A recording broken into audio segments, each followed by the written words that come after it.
Today I'm going to be showing you how to make a simple and delicious Filipino garlic fried rice, or sinangag, so stick around.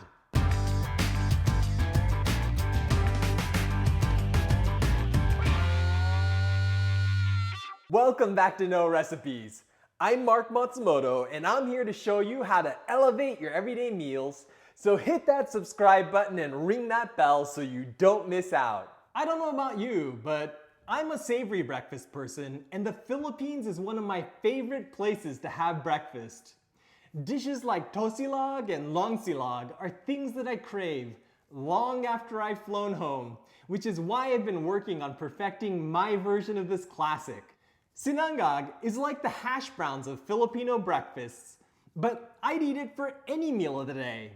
It's unclear who invented it or even what part of the Philippines it came from, but I imagine it was created as a way to use up leftover rice from the night before. There aren't a lot of ingredients, but the key to making any great fried rice is all in the technique. So let's get started. The first thing you'll need is some day-old long grain rice. I'm going to use about 300 grams.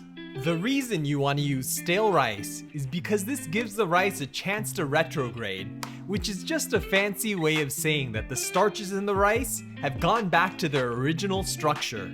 This makes the rice firm and dry, which makes it easier to crumble up, so you end up with fluffy fried rice. I like to crumble my rice up by hand first, which makes it a lot easier to fry up. Our other ingredients include 20 grams of garlic, 2 tablespoons of olive oil, a 1/4 teaspoon of white pepper, a 1/4 teaspoon of salt, and some scallions for garnish. Let's start by prepping our garlic. Smashing the head like this is a good way to get it to come apart. Then you can use the side of a knife with the blade facing away from you to lightly smash the cloves like this. This splits the skin, making the cloves super easy to peel. To mince the garlic, just cut slits into each clove from the top to the root end in one direction. Then you want to turn the cloves 90 degrees and then cut the same slits into it from this angle. Now you can give it a final turn on the other axis and mince it up. Once all the garlic has been minced up, you can go back over it like this to get any bits that you may have missed. Now I'm gonna chop the scallions up for garnish, but you can use chives or cilantro, or just skip the garnish altogether. Okay, our prep's done, so let's start heating our pan over medium-high heat. Once the pan is nice and hot, add the olive oil and the garlic. Olive oil isn't a traditional choice of oil for sinangag, but it's a healthier oil, and I like the way it makes the rice taste, which is why I use it. But vegetable oil, lard, or chicken fat will work great for this as well. Be sure to keep the garlic moving around the pan so that it browns evenly. You want to take your time here to get the garlic nice and caramelized, because this is where all of the flavor comes from. This not only infuses the oil with tons of flavor, it also makes the garlic crispy, which is gonna add some great texture to our fried rice. Okay, this is looking good and smelling amazing. So I'm gonna take about half of the garlic out of the pan and set it aside. Now we're gonna go in with the crumbled rice and toss it around to get every grain of rice coated in that flavorful oil. Then I'm gonna season this with salt and white pepper. Soy sauce and black pepper are also delicious ways to season this rice, but I'm keeping the seasoning simple to give garlic the spotlight. Then we're just gonna continue to toss and stir fry this until the rice is warmed through and has become nice and fluffy. Tossing with the pan is the best way to stir fry foods because it allows you to flip all the food that's in contact with the pan over and onto itself. But you can also use 2 spatulas to toss it like a salad.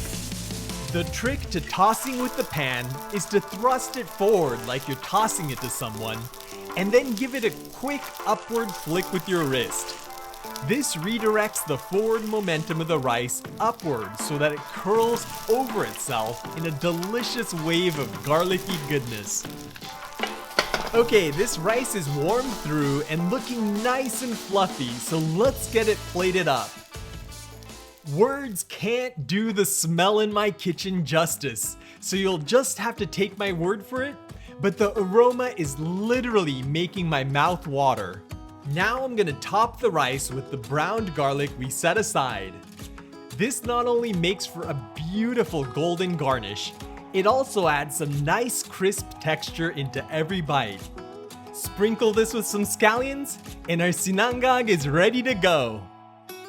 The rice is fluffy and infused with garlic-flavored oil, and the crisp bits of caramelized garlic add little sparks of flavor that burst in your mouth. This garlic fried rice is simple enough that it goes with almost anything, and yet it's flavorful enough that it makes the things you serve it with taste better. I'll link to my tosilog recipe in the end screen if you want to see a traditional way to eat this. But if you're living off food in your pantry, this goes great with some Spam or even a can of beans.